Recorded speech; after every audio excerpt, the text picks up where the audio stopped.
यावर अब्बास साहब, लखनऊ से आपका ताल्लुक़ बहुत पुराना है और आप लंदन में रहे हैं यहाँ के होने के बावजूद।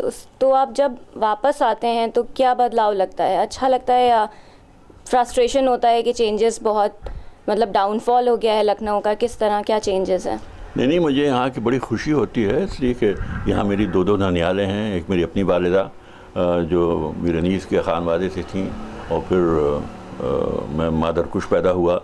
मैं 3 महीने का था तो मेरी वालिदा इस पैदाइश की ताब नहीं ला सकीं।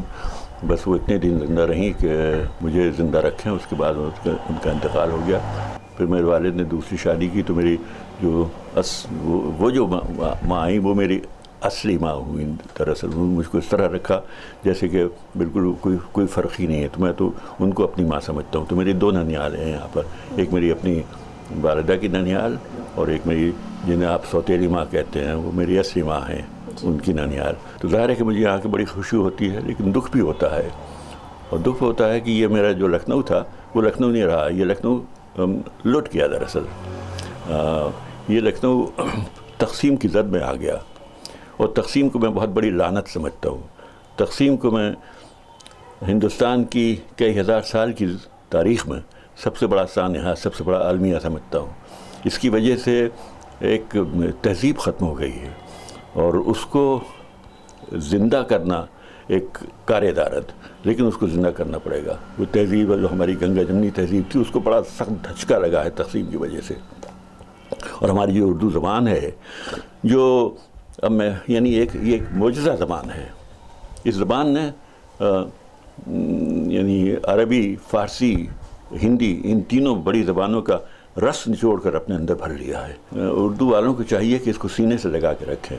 यह हिंदुस्तान की ज़बान है, पाकिस्तान की ज़बान नहीं है। पाकिस्तान की ज़बान तो पंजाबी है, सिंधी है, पश्तो है, लेकिन ये खालिस हिंदुस्तान की ज़बान है। यावर साहब, हम आपसे जानना चाहेंगे कि पार्टीशन का, तक़सीम का असर सबसे ज़्यादा कहाँ पड़ा? मेरे ख़्याल में सबसे ज़्यादा असर इसका पूरे हमारे माशरे पर पड़ा है।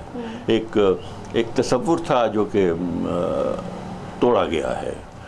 एक हिंदुस्तान था जिसको कि खामख़ा तोड़ा गया है, हमसे नहीं पूछा गया। देखिए ये एक तारीख़ी वाक़या ऐसा हुआ है कि इसको मैं नाक़ाबिल तलाफ़ी और नाक़ाबिल माफ़ी समझता हूँ। ये तक़सीम नहीं होना चाहिए थी।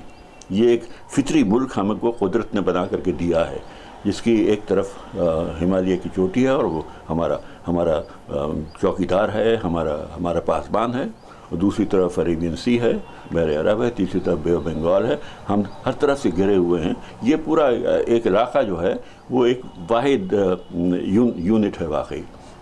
ये एक जोग्राफियाई इकाई है जिसमें कि हम कई हज़ार साल से रहते चले आ रहे हैं। तो हमको इस चीज़ को नहीं भूलना चाहिए कि ये जो हमारी तहज़ीब है, जो 1000 साल के इख्तिलाफ के बाद बनी है, उसको हमें कायम रखना है। उसको अमीर खुसरो से ये चीज़ शुरू हुई थी, आज से कोई 900 साल 800 साल पहले। और धीरे धीरे ये तरक्की करके उर्दू इस मौके पर आई थी, और फिर उसने 1947 में ऐसा ज़बरदस्त धक्का खाया है कि देखिए वो कब रिकवर होती है। सबसे बड़ी जो मुझे दुख है तक़सीम की वजह से, वो उर्दू पर जो धक्का पड़ा है। ये बहुत बड़ी ज़बान है और इसको हमें किसी न किसी तरह संभाल के रखना है, इसको टूटने नहीं देना है। तो एक ज़मानत जो है इस ज़बान के कायम रहने की, अलावा फ़िल्मों के, कि ये आज़ादारी से जुड़ गई है। चंद रवाइयाँ पेश कर रहा हूँ मीरनीस की। गुलशन में फिरूँ कि सैर सहरा देखूँ, या मादन हो, को हो, दश्त हो, दरिया देखूँ, हर जा तेरी कुदरत के हैं लाखों जलवे, हैरान हूँ कि 2 आँखों से क्या क्या देखूँ। दुनिया में मोहम्मद सा शहंशाह नहीं, किस राज से खालिक के वो आगाह नहीं। बारीक है ज़िक्र क़ुर्बे मेराज अनीस, खामोश कि यहाँ सुखन को भी राह नहीं। तो फिर एक मनक़बत, मैं खाने कौसर का शराबी हूँ मैं, क्या कब्र का खौफ बूतराबी हूँ मैं। कहती है ये चश्म खुश्क रखियो न मुझे, ऐ अहले नज़र मर्दों में आबी हूँ मैं। अब मैं मीरनीस के एक मशहूर मरसिए के दो तीन बंद आपके पेश किए देता हूँ। क्या फ़ौज हुसैनी के जवानान हसी थे, کیا زاہد و ابرار تھے، کیا صاحب دین تھے، آگاہ دلو اہل وفا اہل یقین تھے، آگاہ دلو اہل وفا اہل یقین تھے، گنچا دہنو مہر رقا ماہ جبیں تھے۔ اور حضور بیت سنیے کہ ایک ایک کے مرقد پہ فدا ہوتی ہے زہرا، ایک ایک کے مرقد پہ فدا ہوتی ہے زہرا، اور ایک ایک کے مرقد پہ فدا ہوتی ہے زہرا، اور عاشور سے بس آج تلک روتی ہے زہرا۔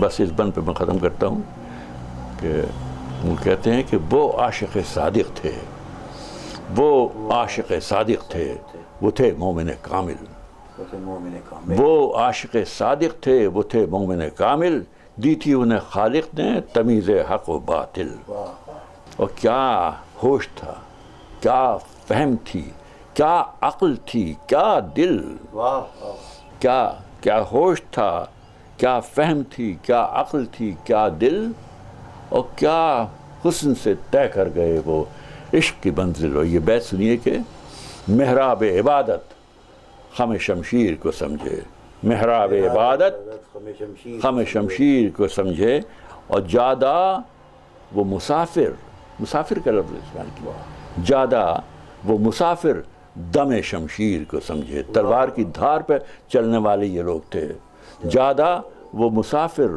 دم شمشیر کو سمجھے۔